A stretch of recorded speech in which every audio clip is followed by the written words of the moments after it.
Hey guys, it's Benjamin with Benjamin's Exotics, and in today's video, I actually have a really cool video planned for you guys. Today we're going to be looking at the top 10 ball python recessive morphs of 2020, and these aren't really in any particular order, so it's not that number 1 is the best and number 10 is the worst. It's just kind of 10 morphs that I've been observing over the past year or so that I think can have a huge impact on the market in the future.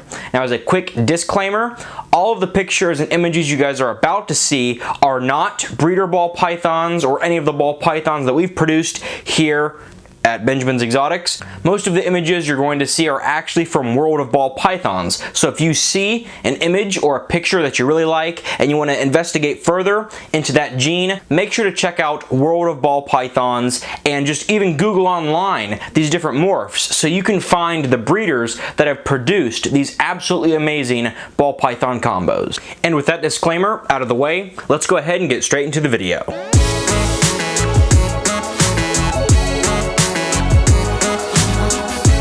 Coming in at number 10 is the Tristripe Ball Python. The Tristripe Ball Python was first produced by the Snake Keeper, or TSK, after being imported from a ball python breeder in Germany.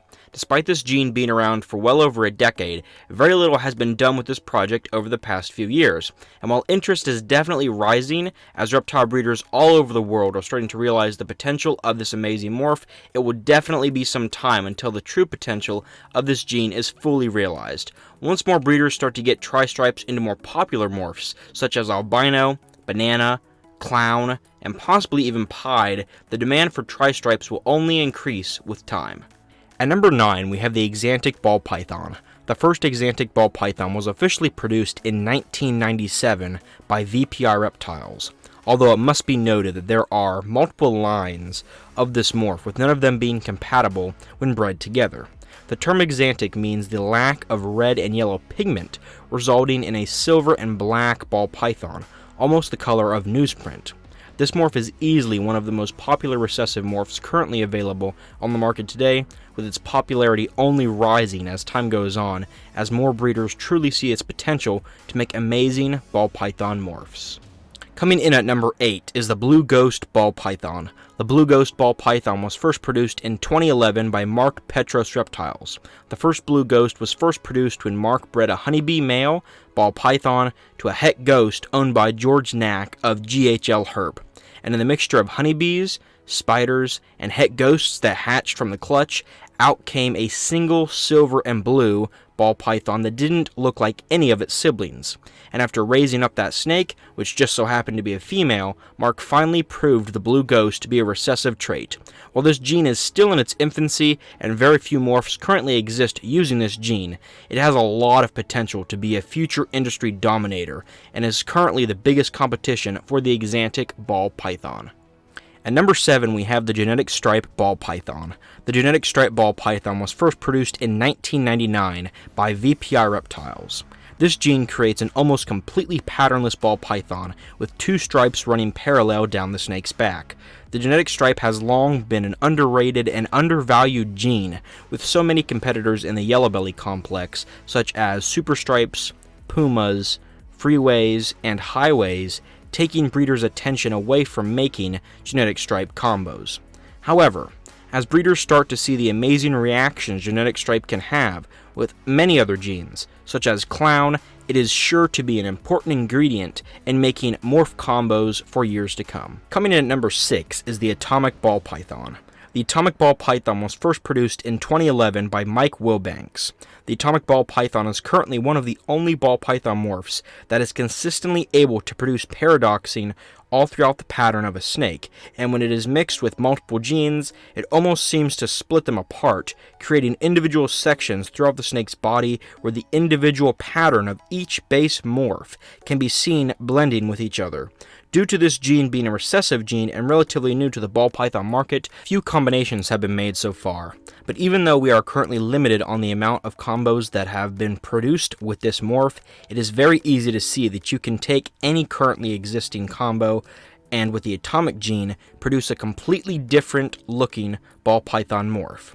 This gene has unbelievable potential and definitely has the potential to be an industry dominator in the future.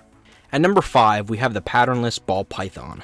The Patternless ball python was first produced in 2009 by VPI Reptiles. The first Patternless ball python was produced when David and Tracy Barker bred two unrelated normal import ball pythons together and produced two of these very unique ball python morphs. Although this gene has existed for quite some time, very few have been released into the breeding market, most likely due to its competition with the champagne ball python, which produces a similar look but is not a recessive trait. While the future of this morph is currently unclear, it certainly has the potential to make some truly amazing morphs in the future. Coming in at number 4 is the Ultramel ball python. The Ultramel ball python has one of the most interesting origin stories of any ball python morph that has ever been produced. It all started when a ball python breeder in Florida imported what he thought was an exceptionally bright caramel albino ball python. But after breeding the new ball python to a caramel albino and getting all normal babies, he decided to sell the project to someone else to see if they could sort out what was going on with this new morph.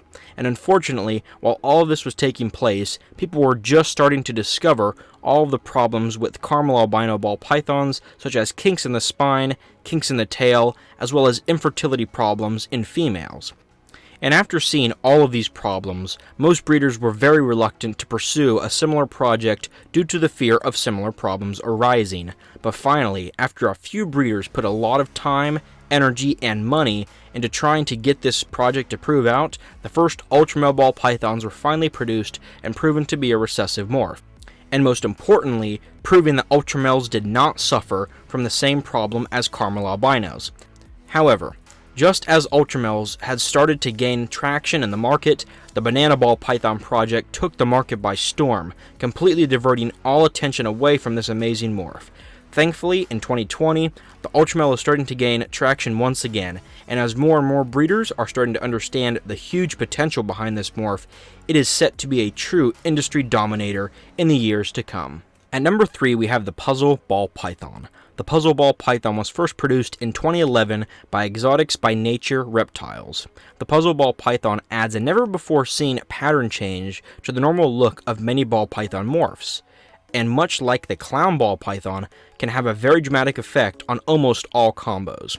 While there is still a lot to be done with the Puzzle ball python, more and more breeders are implementing this amazing gene into their breeding plans for the future, so we can only expect more and more amazing combos to continue to be produced in the years to come. Coming in at number 2 is the Desert Ghost ball python. The Desert Ghost ball python was first produced in 2003 by Reptile Industries, and a second one was imported by Kevin McCurley of New England Reptile Distributors a few years later. The Desert Ghost has one of the most dramatic color changes of any ball python morph, from a baby to an adult. As babies, Desert Ghost ball pythons are a creamy brown color, resembling a ghost or hypo ball python in many ways. But as they age, they turn more and more into a very soft cream, white, or light gray color as adults, and are almost unrecognizable from how they looked as a baby. The Desert Ghost gene not only enhances any combo it is with significantly, but also cleans up and reduces any dirty patterning or speckling traits of any morph it is combined with. It also reacts amazingly with hypo or ghost ball pythons, adding an almost blue color aspect to the ball python morph. This gene has the potential to bring so many basic ball python morphs to the next level, and has definitely become one of the most desirable recessive morphs currently available on the market today. And finally, at number 1, we have the Monsoon ball python. The Monsoon ball python was first produced in 2013 after Dave Green Reptiles bred a Pastel Special to a Super Mojave and produced a ball python morph like none ever seen by the ball python industry. This morph is one of the most complex and differently patterned recessive mutations that has ever been seen since the pied and clown ball pythons were first introduced to the ball python market.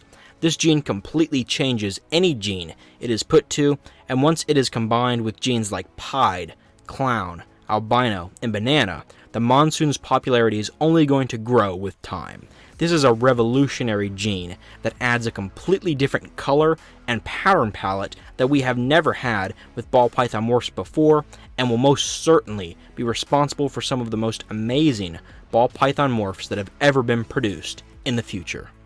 So hopefully you guys did enjoy and most importantly benefit from today's video. Again, I know this was kind of a little bit of a different setup from our normal videos that we do where we just kind of, point and shoot with a camera and do a care guide or morph guide or something like that. But hopefully this opened your guys' eyes up a little bit to some of the lesser known recessive morphs in ball pythons, and hopefully this gives you kind of an insight of where the future of the ball python industry is going. If you guys did enjoy today's video, and if you want to see more videos like this, make sure to like, comment, and subscribe, and until next time, thanks for watching, and I'll see you guys in the next video.